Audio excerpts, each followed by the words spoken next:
Magandang umaga, Resty. Kamusta na ang lagay ng panahon dyan sa Sorsogon? Nakakaranas na ba ng pag-ulan dyan ngayon?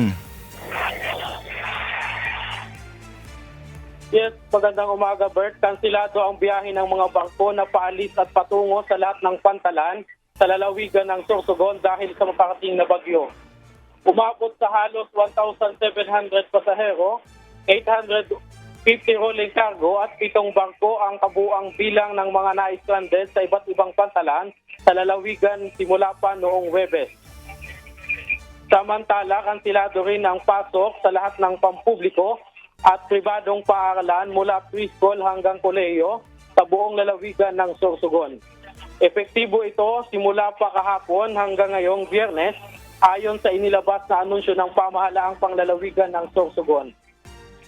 Activated na rin ang iba't ibang emergency response team ng pamahalaan, kabilang ang UNTV News and Rescue, upang agarang tumugon sa posibleng magiging epekto ng bagyo sa lalawigan. Ayon sa weather outlook ng Pag-asa, inaasahang itataas sa orange rainfall warning ang lalawigan ng Sorsogon pagtapit ng Sabado. At yan muna ang update mula dito sa Sorsogon City. Balik sa iyo, Bert.